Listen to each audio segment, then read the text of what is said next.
Le chef de l'État, M. Patrice Talon, a conduit les travaux du Conseil des ministres tenu ce mercredi 18 juin 2025 et qui a débouché sur les décisions que voici. S'agissant des mesures normatives, il a été adopté sous cette rubrique les décrets portant transmission à l'Assemblée nationale pour examen et vote du projet de loi portant modification de l'article 6 de la loi numéro 2020-04 du 8 mai 2020 portant régime juridique, fiscal et douanier applicable au projet de pipeline d'exportation Niger-Bénin. Approbation des statuts du Centre national de sécurité routière. S'agissant des communications, en point 1, contractualisation pour la réalisation de diverses prestations relatives au projet Réinventer la cité lacustre de Ganvié. Dans le cadre de la mise en œuvre de ce projet, différents sous-projets sont, selon leur niveau de maturité, en phase de travaux ou à l'étape de finalisation des études architecturales et techniques. Il s'agit, entre autres, de la construction du système d'épuration des eaux usées domestiques, la rénovation-réhabilitation de l'embarcadère d'Abomey-Calavi, le balisage des chenaux secondaires et tertiaires qui s'inscrivent dans la dynamique de l'amélioration des conditions d'hygiène et d'assainissement dans la dite cité.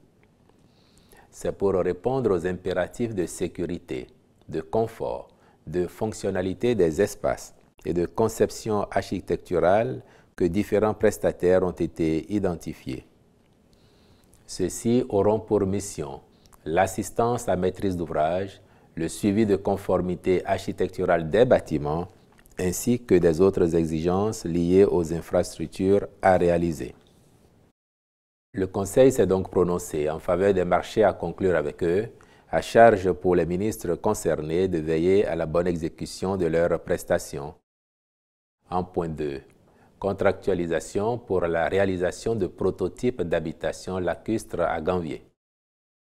Les habitations traditionnelles de la cité lacustre de Ganvié, bien qu'ingénieuses, font face à des défis majeurs tels que la vétusté des structures, la fragilité des toitures, le risque d'effondrement et la vulnérabilité accrue aux catastrophes naturelles.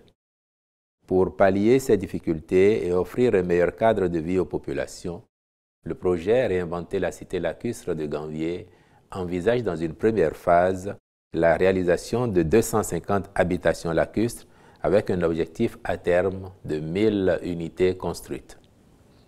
Afin de définir les matériaux et les méthodes d'exécution appropriées pour une durabilité des équipements, il est prévu de faire réaliser des prototypes du modèle de logement, sachant que ceux-ci permettront d'identifier l'approche convenable à l'amélioration du cadre bâti, accessible aux communautés autochtones. À cet effet, le Conseil a autorisé la contractualisation avec une entreprise expérimentée en vue de la réalisation de ces prototypes. La dite entreprise a prouvé son savoir-faire en matière d'utilisation de matériaux fins, durables et adaptés aux habitations lacustres. Leurs échantillons ont par ailleurs été présentés au maître d'ouvrage.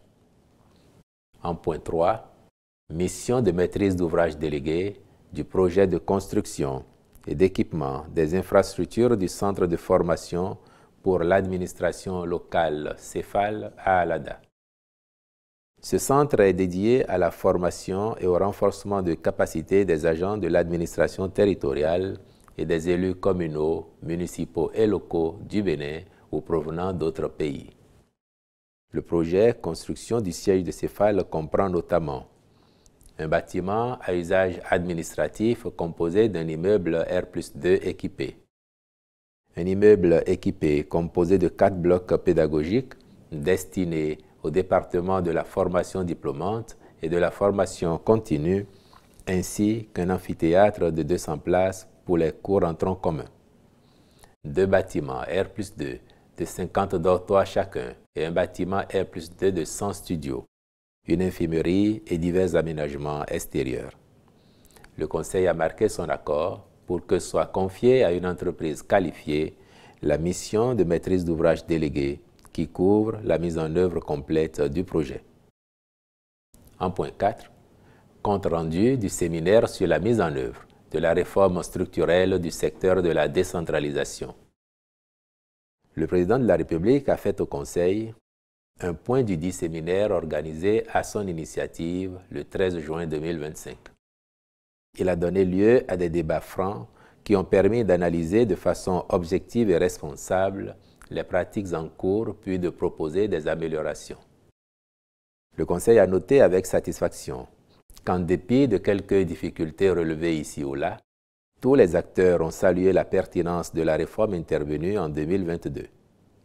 Ils ont souhaité par conséquent que sa mise en œuvre soit plus efficiente afin de faire définitivement de la décentralisation un véritable outil de développement socio-économique au service des populations à la base.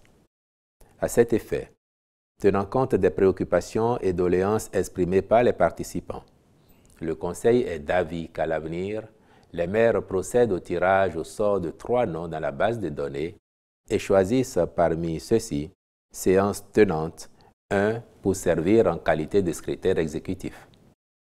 Il est également reconnu la nécessité de leur plus grande implication dans l'exécution et le suivi des projets et programmes conduits par l'administration centrale dans les communes.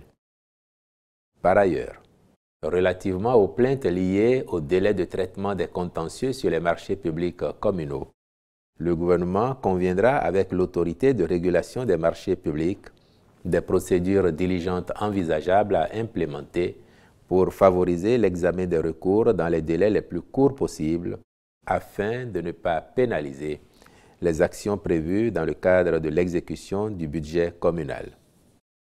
Dans la même logique, il sera étudié la possibilité de la désignation d'un délégué du contrôle financier par commune.